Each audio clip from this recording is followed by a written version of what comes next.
MAGA versus the naysayers, that's the focus of tonight's angle.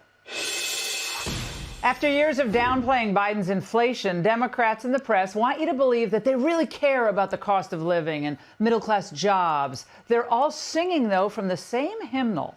What the result of the Trump tariffs is that all these small businesses get clobbered. He issued across-the-board skyrocketing tariffs that are destroying businesses throughout the United States of America, and he did it just because he wanted to issue some really cool tweets. What I'm hearing from people all across the state of Minnesota, these tariffs are crippling my business. They are crushing me. What he has done is shock the economy of the country and the world, and we are not prepared for it, which is to say it's not just the price of consumer goods, it's also the jobs that are going to be lost. You don't just get those back immediately. Oh, now they care about middle-class jobs. Okay. And, of course, there are endless articles about the disruptive effects of Trump's policies. Because after the November shellacking, Democrats and their allies now pretend to be worried about the constituency they've repelled with their radical policies. So it's nonstop talk of Trump, his tariffs causing disruptions to the consumer, businesses, and yes, as President Trump has said repeatedly, right, that we're in a transition phase. But any disruptions are temporary and necessary for the survival of America. But you know what wasn't temporary for 5 million Americans? The offshoring of their jobs because of reckless trade policies that have been pushed for decades by a globalist establishment. Plus, you want to talk about disruptions? Where was the media outrage over what happened in places like Akron or Pittsburgh or Youngstown, Rochester, when their factories closed, families were destroyed, operations moved overseas? They were given notice and they were told to learn code. Factories are still closing down. Like an Ohio paper mill that has been in business since the 1800s. It announced that it's closing operations, laying off 700 employees, including these men. When we found out, it was absolute shock, and I think everybody in the mill is still in shock. You didn't think it was coming to Chillicothe. You thought it was happening in other places, and then when it hits here, it just leaves you raw. Tim Jenkins has dedicated most of his life to the mill, along with Jeff Allen, who've both worked there for around 38 years. Me and Jeff's dad have worked together, and they retired from here, and now we're going to do the same, but it's just not going to be on our terms. Trump cares about people like this. Is paper an essential product?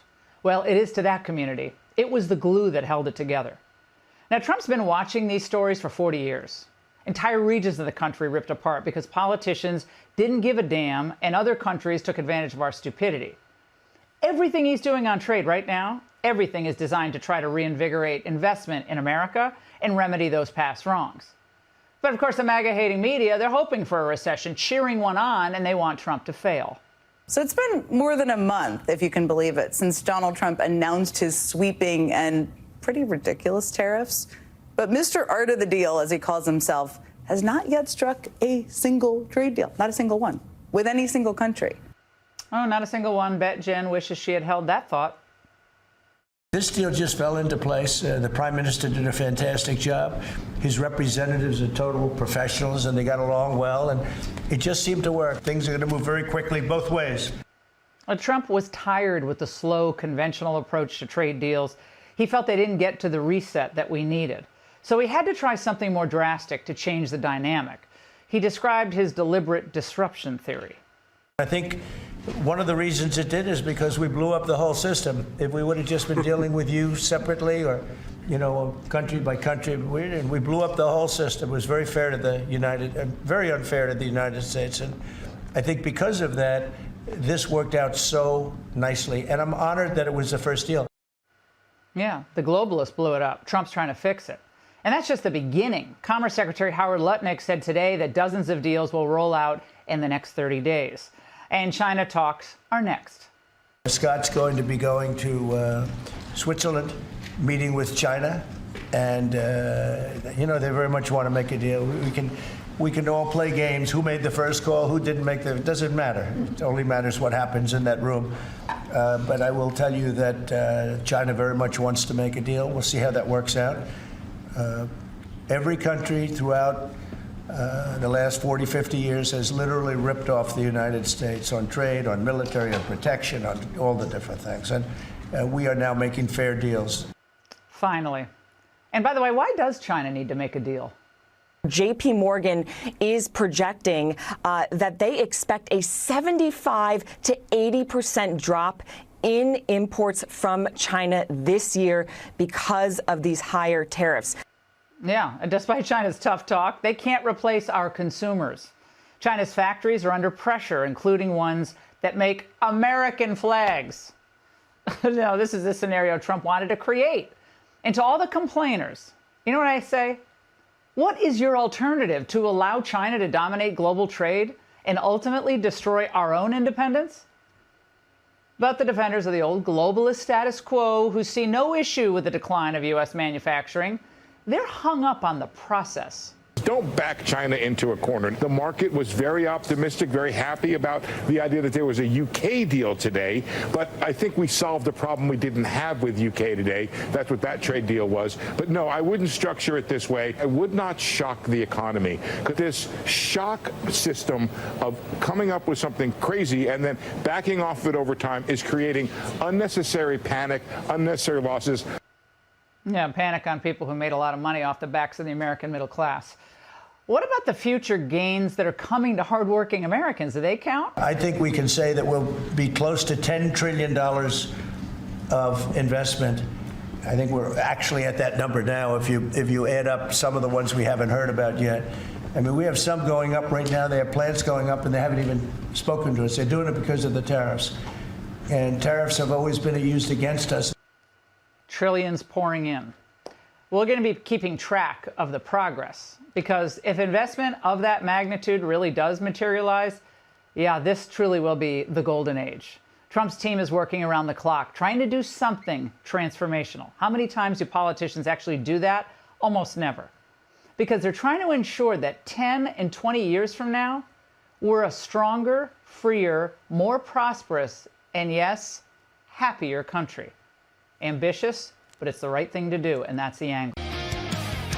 He wasn't a ghost. Joe Biden's back. The revenge tour's in full swing. First stop was the BBC. Today, The View. After a little trouble finding a seat, he called the country sexist.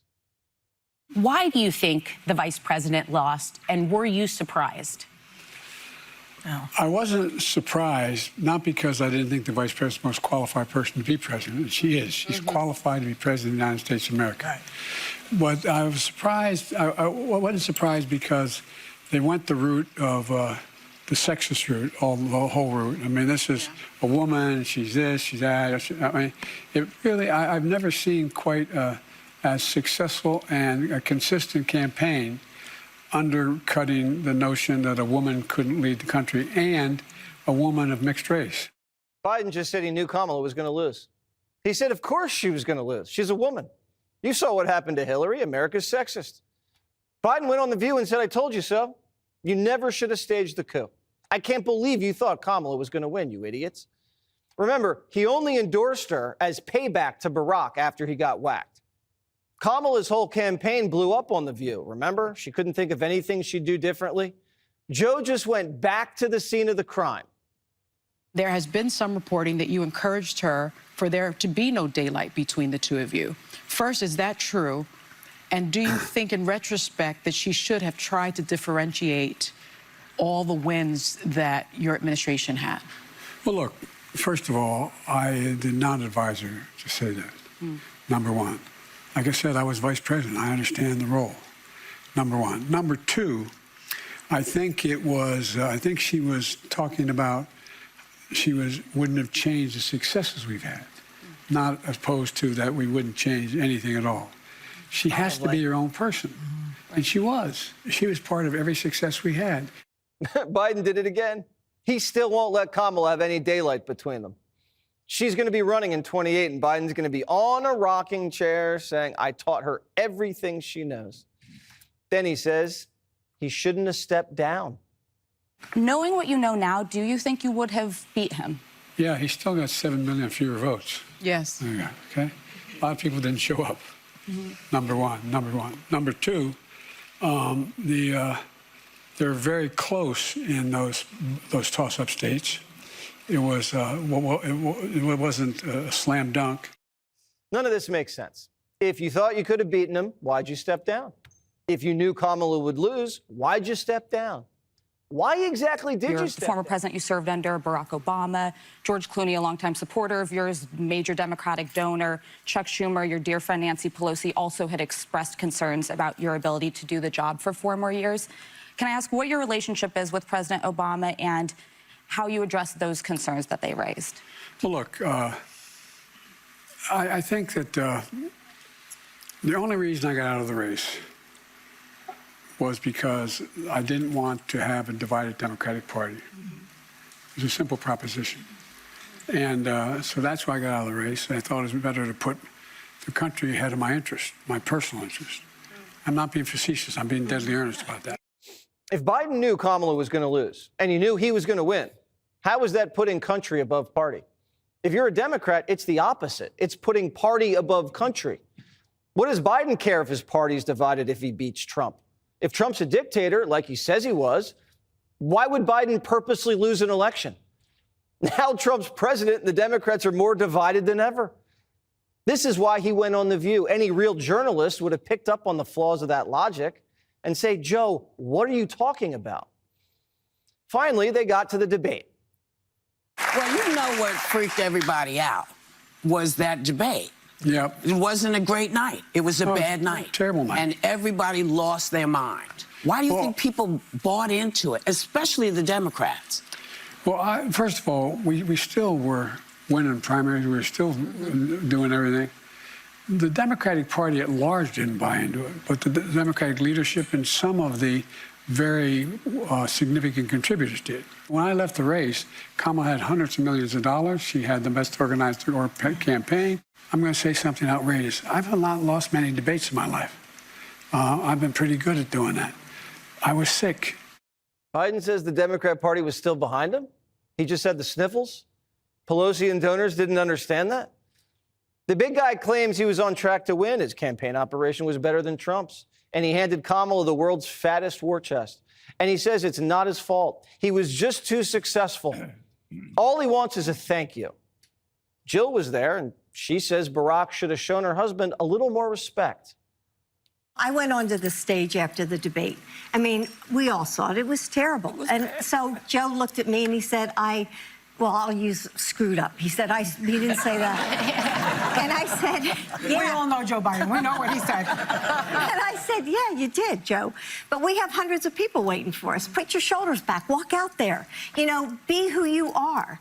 And we were not going to let 90 minutes of a debate define his presidency and all those years of service. Jill just admitted her husband bombed the debate. But here's what she said right after.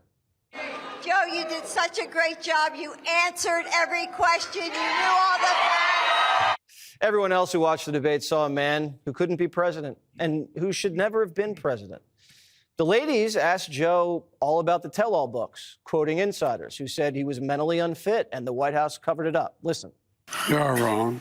There's nothing to sustain that, number one. Number two, you know, think of what we were left with. We were left with a circumstance where we had an insurrection when I started. Not since the Civil War. We went to work, and we got it done. And you know, one of the things and Alyssa, you know, one of the things I think is that the people who wrote those books were not in the White House with us, and they didn't see how hard Joe worked every single day. I mean, it was nonstop. It's the White House, and Joe worked really hard. I think he was a great president. You look at things today, give me Joe Biden anytime. Dr. Jill just took over that interview like Belichick's girlfriend. What was that? And none of what she's saying is true. Jen Psaki said Joe never got up early once unless it was like really important. And they'd call lids at 4 o'clock and you'd never see him again. Remember the marks Joe had on his face from the sleeping machine? We saw that at noon. There were stretches where he didn't see the president in public for 3 to 4 days, sometimes a whole week. But Jill says he wasn't hiding. I did not create a cocoon around him. I mean, you saw him in the Oval Office. You saw him making speeches. He wasn't hiding somewhere. I didn't have him, you know, sequestered in some place. I mean, that's wish he had. Was that hurtful hurtful to you when they were describing you as Lady Macbeth and all of Yes, those? it was very hurtful. It was very hurtful, especially from some of our so-called friends. They say in Washington, if you want a friend, get a dog. Well, the Bidens got a dog and he bit everybody. Jill was running cabinet meetings, just like she was running this interview. Here's why. The projects, the benefits. How do you lead the world without having the best infrastructure in the world? How do you lead the world without having the best health care in the world? How do you lead the world without having the best education system in the world? How do you lead the world when you don't have that done? The truth is, Joe can't talk, can't walk, and couldn't govern. No one wants to hear from him. One Democrat says this: I don't think he's reading the room at the moment. But the revenge tour isn't all about revenge. It's about money. Biden Inc. has collapsed. All those Biden grandkids had a lavish lifestyle, which they very much liked. Hunter made hundreds of thousands of dollars, millions of dollars. Joe, as a former president, is not in a position to get the same kind of paid speeches, corporate boards, book deal. Biden Inc. needs a source of revenue. And Hunter does, even though he was pardoned and he's not going to prison, Hunter does not have great earning capacity. The reality that Biden Inc., the trough is empty, the spigot has shut down. They need a way to get back in the game to make big money. Biden left office and the whole extended family suddenly went broke. And no one's paying his speaking fees, so the only way they can survive is write their own tell-all. I'm writing another book. Good. Like 6,000 people are. I got to write a presidential memoir. Oh, boy. But they told me they had to do it within a year. No one's ever done one in a year. Joe says, don't read those half dozen tell-alls from White House insiders. He says he's going to write his own book, and he's bragging it'll be done in a year, right in time for the midterms. The Democrats are going to love it. Jill was keeping a secret diary during her time as First Lady. Something about the Bidens and diaries, I don't know. And it's supposed to be explosive. Insiders say a Jill Biden book could be worth $30 million in a deal. And the Bidens just hired a crisis manager. They've been taking a beating with all these exposés. The next book that's about to drop is supposed to be the most damaging. Jake Tapper's tell-all. He obviously didn't write it. He has a co-author. But it's the worst one yet. There's a battle going on over the party's legacy. They want to purge Biden from history, absolve themselves of any responsibility for the last 4 years. They say they had no idea Joe was that bad, and they had nothing to do with the cover-up. It was just a few people like Jill, Hunter, and Biden's Delaware guys. Biden saying, no, you're not taking me down. I was president. Best 4 years since FDR, and I'm not going down without a fight. Well, Donald Trump, he's about to give him a little push. The White House is looking to release the Her tapes. We've all read the transcripts, and it was no bueno. Now, if they come out, we'll all hear Joe, in his own words, not remember when he was vice president. Biden and his crisis managers are bracing for impact. And welcome to Hannity and Tonight. A bold new chapter in our nation's storied history is unfolding right before your eyes. A major trade deal with the UK is the first of many to come. The economy is on the mend. Law and order is being restored coast to coast. Left-wing agitators, they are finally facing consequences, including deportation in spite of lawfare. Our crumbling infrastructure that Pothole Pete ignored and degraded for years is finally getting the attention it deserves. We need the skies to be safe. And as per usual, Joe Biden is completely oblivious to all of it. We'll show you the sad interview that he and Dr. Jill Biden had on that hard-hitting news show. But we begin with today's massive announcement. Watch this. This morning, I'm thrilled to announce that we have reached a breakthrough trade deal with the United Kingdom. Incredible country. Today is a victory day for World War II. We won the war together exactly 80 years ago, so there could be no more perfect morning to reach this historic agreement. And it's beautiful weather out. I will tell you that, Keir. Beautiful weather. It's so perfect outside. But it's really, in particular, the agreement with one of our closest and most cherished allies. And we're so happy that that's the way it worked out.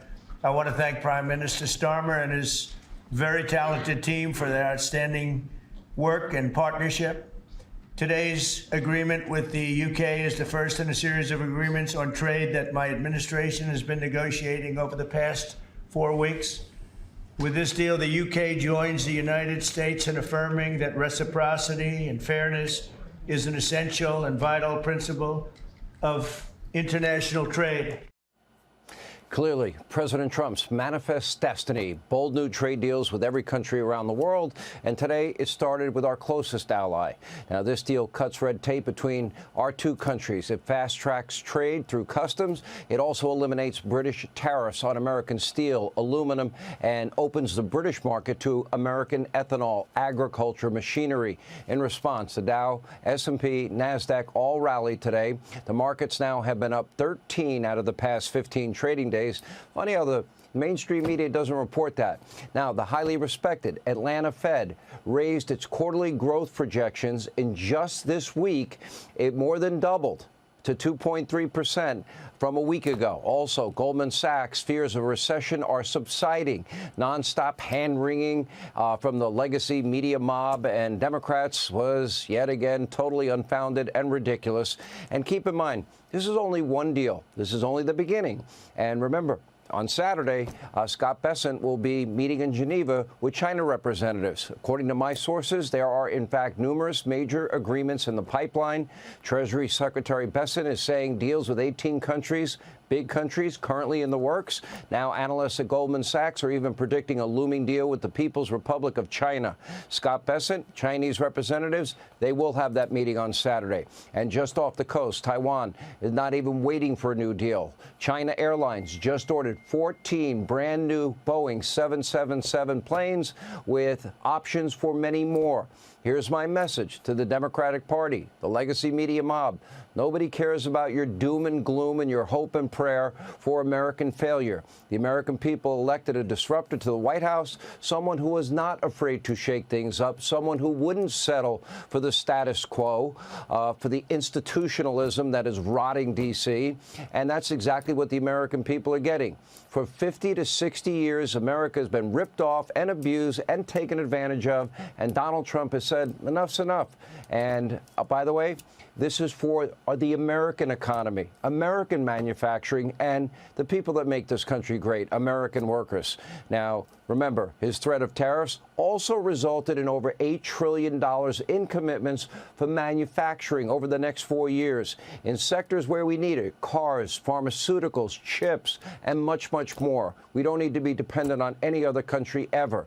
And now our country has a chance to be better than ever before, from sea to shining sea, from the Arctic to the Gulf of America. In case you missed it, by the way, the House, they just passed legislation, angry Democrats, officially renaming the Gulf of Mexico. Naturally, every Democrat voted against it. What are they for anyway?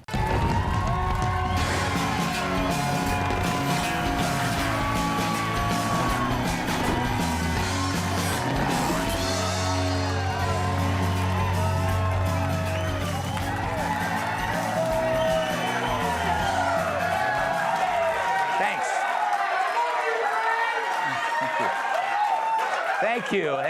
I needed that after not being named Pope.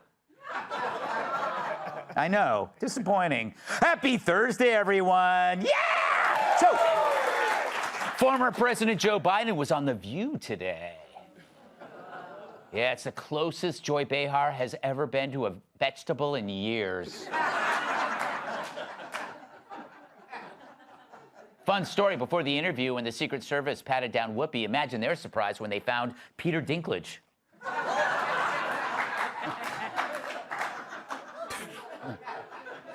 Joe, of course, was accompanied by his wife, Jill. The View said they were looking forward to interviewing the ex-president, as well as Joe Biden.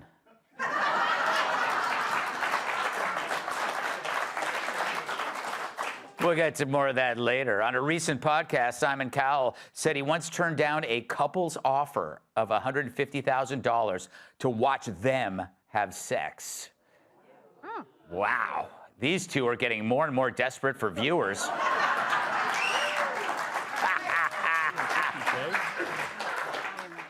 According to a new poll, Colombia was voted the country with the most beautiful women in the world. But come on, any woman looks beautiful when there might be cocaine up her butt.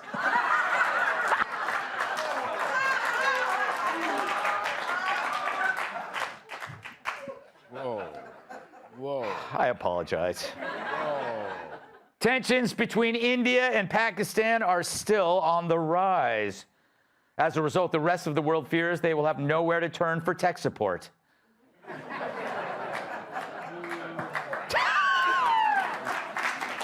It's a joke!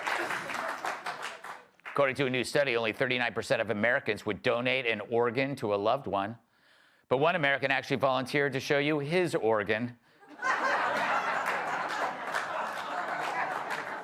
The Trump administration plans to release the audio of President Biden's interview with special counsel Robert Hur, which Hur said revealed a well-meaning elderly man with a poor memory. Vegas odds makers are already taking bets on how many times Biden farts.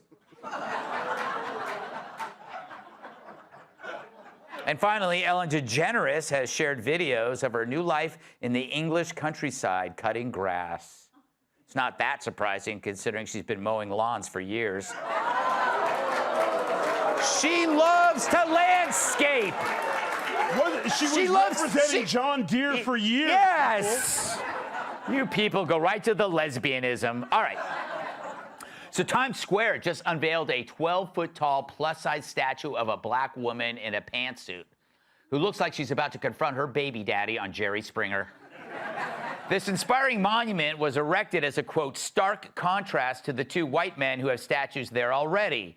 Father Francis Duffy, a highly decorated World War I hero, and George Cohan, who helped to further Broadway and the music industry. The artist claims that the statue's posture is a nod to Michelangelo's David. Yeah. I know. I can barely tell them apart. Though the other guy mistakenly called Steve Ducey Charles Payne. Now, we're told the statue should instigate meaningful connections, but it's just steps away from an actual meaningful connection, where a gang attacked two NYPD cops who interrupted a robbery. Why not make a statue of that to warn tourists? Now, Tom Homan has vowed to deport those Tren de Aragua wannabes, but incredibly, ICE was turned away because, shocker, New York's a sanctuary city. Meanwhile, at Columbia, pro-Hamas agitators continue to wreak havoc, taking over the school's library. After all, it's full of their greatest enemy, books. It pays to note of the 80 arrested, 61 were female, and some of them even had vaginas.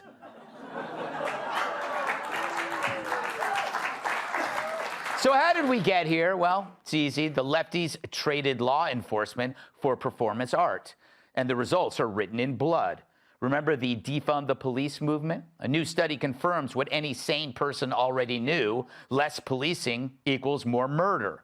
Following the 2020 Summer of Love, police stops and arrests dropped by 40% across 15 major American cities, leading to a massive rise in murders. By 2021, national homicides increased by 7,000 over 2019.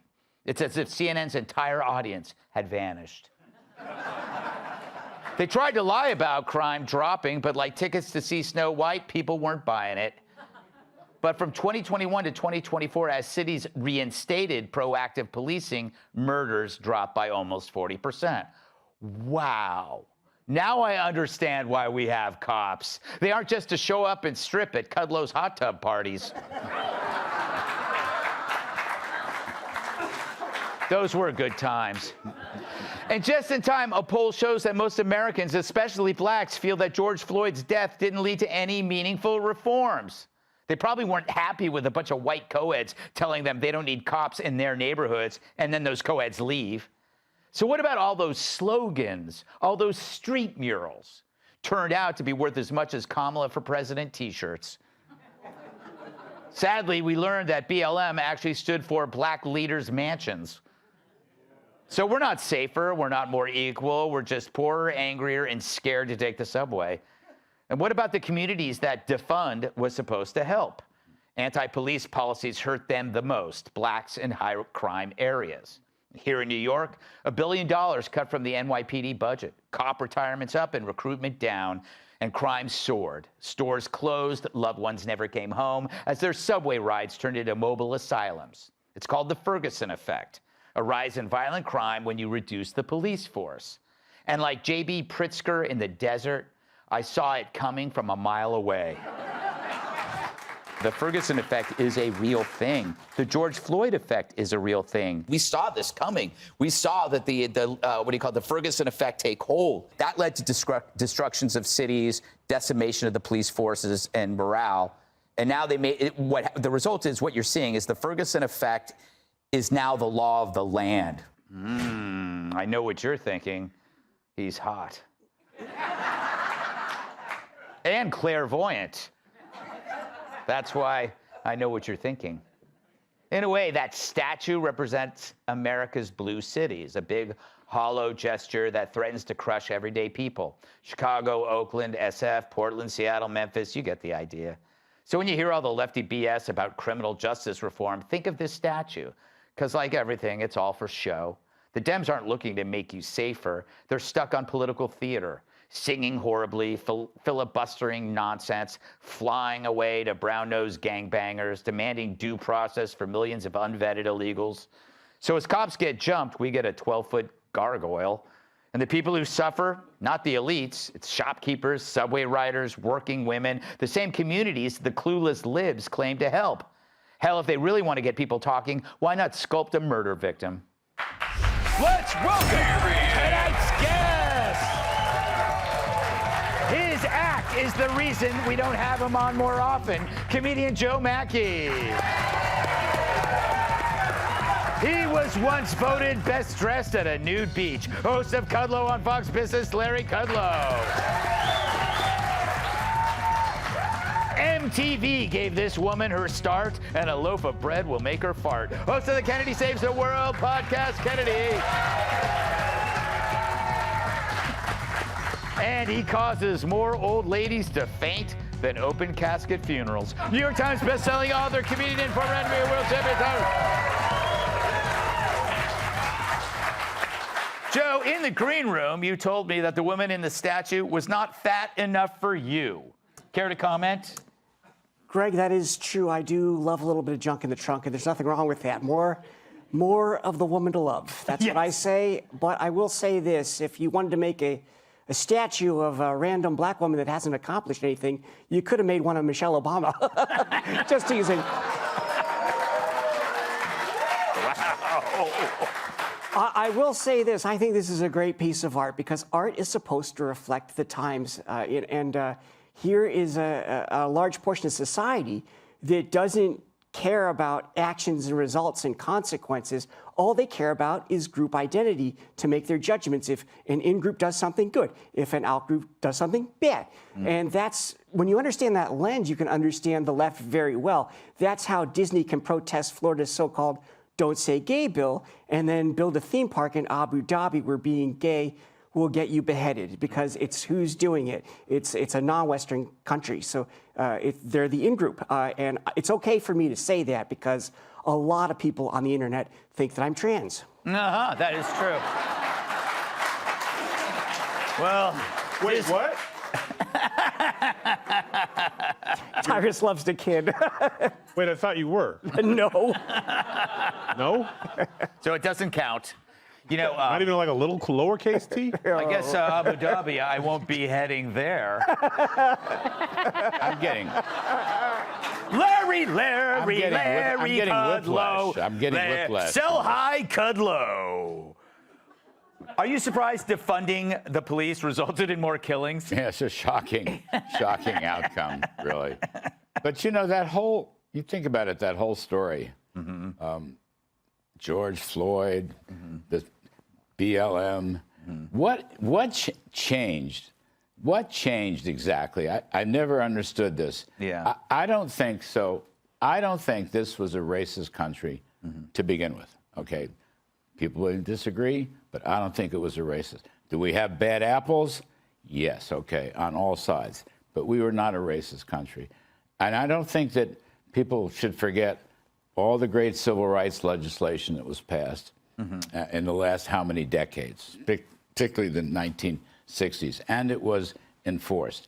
I do think the left has a fixation on everyone's racist. If I don't like it, it's racist. If I don't like you, it's racist. If I don't like you, it's racist. And I think that's utter nonsense. And last thought I had is the left wanted DEI before Trump came in and took it out. DEI, okay?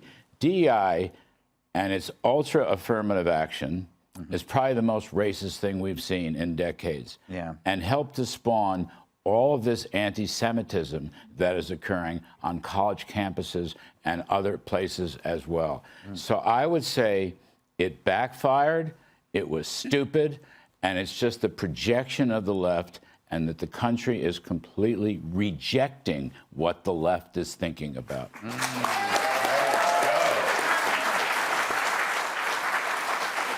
Well said.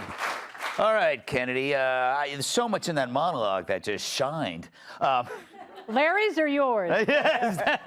61 out of 80 of the people arrested in Colombia were chicks. Yeah. That's babes. Because, yeah. Why would Honeys, hotties. Broads. Broads. Yeah. Why would you, if you were a guy, why would you want to go to college? Mhm. And if you were going to go to college, why would you want to go to Columbia? You know, it's like, if it's not, and it's not just students who are screaming in your face, it's TAs. It's faculty members. It's the people who actually lord the power over you. You know, it's like you go to a big school like that, the professors aren't the ones who give you grades. It's your TAs who are only a couple years older than you. And if you don't fall in line with their groupthink and their lockstep, and in this case, their goose step, then they're going to fail you. You know, it's like, and it used to be a degree from Columbia was worth something. Now it actually might be better to fail out of the school so you can go somewhere else, so a rational school can throw you a lifeline. It would be better to go to Columbia, where the hot chicks are, than Columbia. Because they have big booties and that Bogota booger sugar that everyone loves. Whoa. But as for I won't be heading to the college.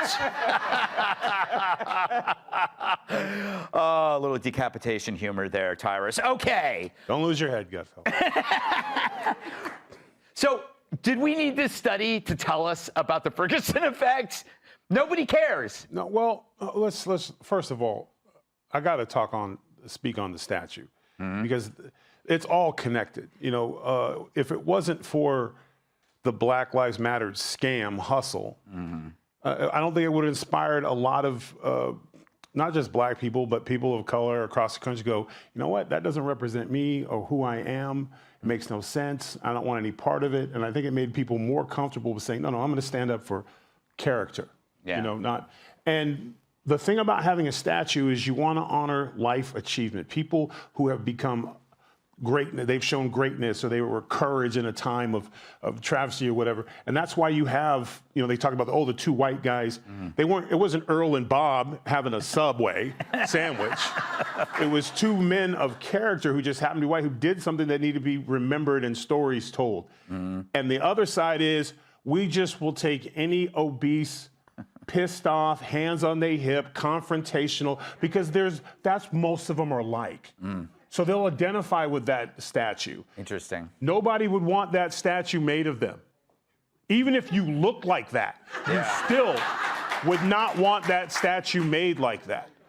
That's true. No one would want that. You know? So the actual the saluting of it is like saying, you're fine the way it is. Yeah, I mean, look at the body language alone. Yeah. Whoever wants, any man want to come home from a hard day's work and she's at the door like this? Yeah. You're just going to back the truck up and be like, nope, not dealing with this tonight. And that's the problem with the left, is they bank on the racism. They also bank that most of us look like that and have that attitude. And so there's no one's going to get behind it. No other person. There's no little girl going, Mommy, I want to be like that statue when I grow up. And if it was about promoting black women, there is thousands of black women in this country who have done amazing things. There's women of color that you could have put up there. Yeah. Hell, even I can't. Whoopi Goldberg, for her acting roles, Color Purple, you could have made a statue of her. And if you made it exactly like her, I guarantee you when they pulled the robe off, she'd be like, I don't like it. I don't look like that. Yeah, exactly. All right.